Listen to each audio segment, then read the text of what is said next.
Hey everyone, आज का हम लोग का टॉपिक है एगेमोस्पर्मी और एपोमिक्सिस में डिफरेंस। तो आज हम ये सीखेंगे एगेमोस्पर्मी और एपोमिक्सिस में क्या डिफरेंस है।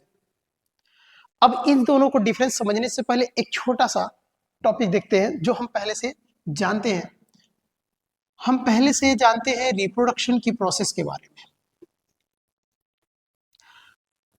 रिप्रोडक्शन एक ऐसी प्रोसेस है जिसमें कोई भी लिविंग बॉडी अपने जैसा एक दूसरा बॉडी या ऑर्गेनिज्म प्रोड्यूस करता है, उसी को हम लोग क्या बोलते हैं, रिप्रोडक्शन। अब हम ये भी पढ़े होंगे कि रिप्रोडक्शन के दो टाइप होते हैं। हम लोगों ने क्या पढ़ा है कि रिप्रोडक्शन के दो टाइप होते हैं। एक हमने पढ़ा हुआ है एसेक्सुअल रिप्रोडक्शन और दूसरा हमने क्या पढ़ा हुआ है, सेक्सुअल रिप्रोडक्शन। तो ये दो तरह की रिप्रोडक्शन को हम लोग जान रहे हैं। एसेक्सुअल जो रिप्रोडक्शन है इसी को कहा जाता है एपोमिक्सिस। इसी को क्या बोलते हैं, एपोमिक्सिस। और सेक्सुअल जो रिप्रोडक्शन है इसको बोला जाता है एम्फीमिक्सिस। इसको नाम क्या दिया जाएगा, एम्फीमिक्सिस। एपो का मतलब होता है अवे फ्रॉम, एपो का मतलब क्या होगा, अवे फ्रॉम। और मिक्सिस का मतलब होता है फ्यूजन, या इसको हम लोग कह सकते हैं विदाउट, यानी बिना फ्यूजन का। अब किसके फ्यूजन का, गैमेट के फ्यूजन का। एम्फी का मतलब क्या होता है, एम्फी मतलब होता है बोथ, दोनों। और मिक्सिस का मतलब क्या होगा, फ्यूजन। जो पेरेंटल बॉडी होती है उस पेरेंटल बॉडी में अगर बाई पेरेंटल है तो मेल बॉडी और फीमेल बॉडी, मेल बॉडी से मेल गैमेट का फॉर्मेशन, फीमेल बॉडी से फीमेल गैमेट का फॉर्मेशन होता है। अब दोनों में क्या होता है, जो गैमेट बनता है मेल गैमेट और फीमेल गैमेट कैसे बनता होगा देख लेते हैं। यहां लिख देते हैं, जैसे मान लेते हैं कोई मेल बॉडी है और एक क्या है, फीमेल बॉडी है। अब इसमें होता है एक प्रोसेस जिसको कहा जाता है गैमेटोजेनेसिस। क्या बोला जाएगा, गैमेटोजेनेसिस। लेकिन इस गैमेटोजेनेसिस में हमें पता है कि इसमें होता है मियोसिस। इसमें क्या होता है, मियोसिस, या इसी को हम लोग बोलते हैं रिडक्शनल डिवीजन। क्या बोलेंगे, रिडक्शनल डिवीजन। जो रिडक्शनल सेल डिवीजन होता है इससे क्या होता है कि पेरेंटल बॉडी अगर डिप्लॉयड है तो इस रिडक्शनल डिवीजन से बनने वाला जो गैमेट होता है वो हमेशा क्या बनता है, हैप्लॉइड बनता है। यानी यहाँ पे जो फीमेल गैमेट बनेगी वो हैप्लॉइड बनेगी, मेल गैमेट जो बनेगा वो भी क्या बनेगा, ये भी हैप्लॉइड बनेगा। तो गैमेटोजेनेसिस प्रोसेस में क्या हो रहा है, यहाँ पे मियोसिस हो गया जिससे हैप्लॉइड गैमेट का फॉर्मेशन हुआ और ये दोनों गैमेट क्या कर जाते हैं, फ्यूजन करते हैं। ये दोनों गैमेट क्या करते हैं, फ्यूजन करते हैं। प्रोसेस को नाम दिया जाता है फर्टिलाइजेशन। और जब फर्टिलाइजेशन करते हैं तो इस प्रोसेस के बाद एक स्ट्रक्चर का फॉर्मेशन होता है जिसको हम लोग बोलते हैं जाइगोट। और ये जो जाइगोट बनता है वह कैसा होता है, ये डिप्लॉयड स्ट्रक्चर होता है। ठीक है, तो जाइगोट का जो फॉर्मेशन हुआ कैसा हुआ, डिप्लॉयड। और इस डिप्लॉयड बॉडी से बनता क्या है, एम्ब्रियो का फॉर्मेशन होता है। और एम्ब्रियो भी कैसा होता है, डिप्लॉयड। एम्ब्रियो कैसा होगा, डिप्लॉयड। और प्लांट्स है तो इस एम्ब्रियो से सीड का फॉर्मेशन हो जाएगा, और एनिमल है तो इससे इन्फेंट्स का फॉर्मेशन हो जाएगा। ठीक, डिप्लॉयड बॉडी से डिप्लॉयड बॉडी का फॉर्मेशन हो जाएगा। तो यहाँ पे क्या हमें दो चीजें पॉइंट याद रखनी है। पहला कि जब गैमेट बनता है तो क्या हुआ, मियोसिस हुआ। दूसरा इसमें हुआ फर्टिलाइजेशन, और फर्टिलाइजेशन से क्या बना, यहाँ पे एक एम्ब्रियो, डिप्लॉयड एम्ब्रियो का फॉर्मेशन हुआ। ये प्रोसेस होता है एम्फीमिक्सिस में, सेक्सुअल रिप्रोडक्शन में। अगर ये प्रोसेस नहीं हो रहा है, दोनों गैमेट का फ्यूजन नहीं हो रहा है, इसका मतलब क्या है, बिना फ्यूजन का, तो एसेक्सुअल रिप्रोडक्शन में होता क्या है कि पेरेंटल बॉडी से गैमेट का फॉर्मेशन नहीं होता है। और जब गैमेट नहीं बनेगा तो गैमेट का फ्यूजन कहां से होगा, यानी फर्टिलाइजेशन ही नहीं होगा।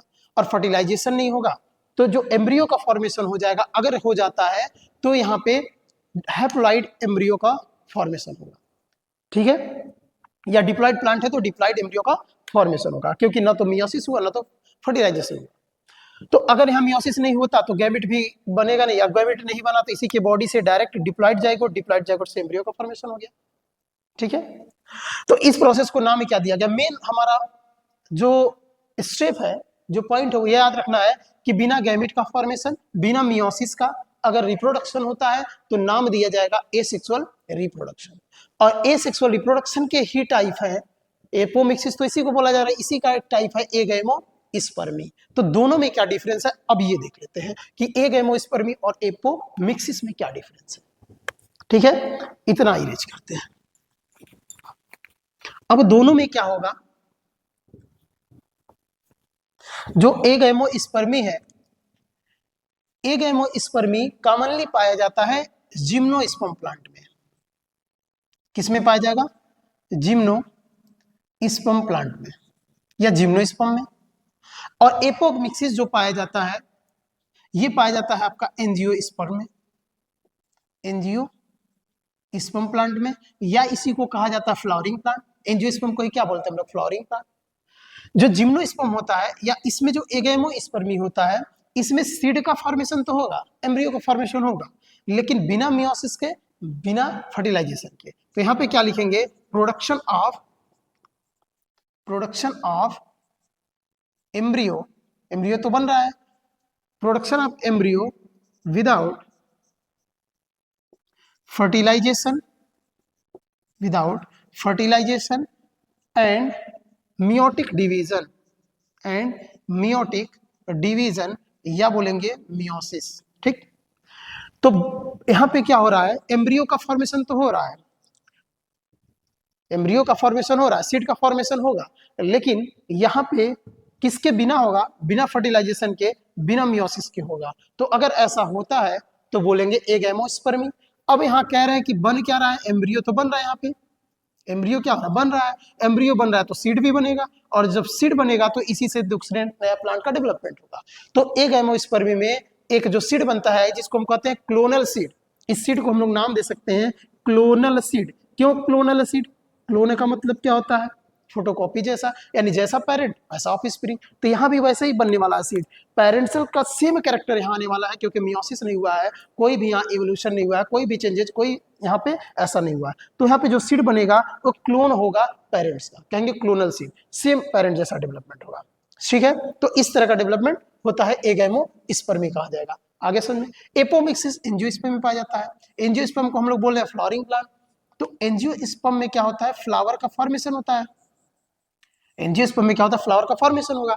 लेकिन जब एपोमिक्सिस होगा, कभी कभी प्लांट्स में क्या हो जाता है कि फ्लावर न बन करके, यानी फ्लावर रिप्लेस हो जाता है, फ्लावर क्या होता है, रिप्लेस हो जाता है एक स्ट्रक्चर में जिसको कहा जाता है बल्बिल्स।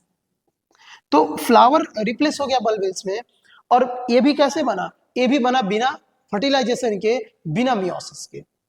इसमें क्या हुआ, जब ये बल्बिल्स बन जाएगा तो बल्बिल्स से डेवलपमेंट होगा सीड का। तो ये भी एपोमिक्सिस भी वही प्रोसेस है, जिसमें क्या हो रहा है कि बस अंतर इतना है कि ये जिम्नोस्पर्म पाया जा रहा है, ये एंजियोस्पर्म पाया जा रहा है। इसमें एम्ब्रियो का फॉर्मेशन हो रहा है फर्टिलाइजेशन मियोसिस के बिना, इसमें भी हो रहा है, लेकिन इसमें जो फ्लावर है वो फ्लावर रिप्लेस हो गया किसमें, बल्बिल्स स्ट्रक्चर में। और ऐसा स्ट्रक्चर ये सब पाया कहाँ जाता है, इस तरह का मिलता है हमें एस्ट्रेसी फैमिली में, और ये मिलता हमें ग्रास के कुछ ग्रासेस में। ठीक है, एस्ट्रेसी फैमिली और ग्रासेस में ये पाया जाता है। ठीक है, तो ये हो गया एपोमिक्सिस और एगैमोस्पर्मी में अंतर।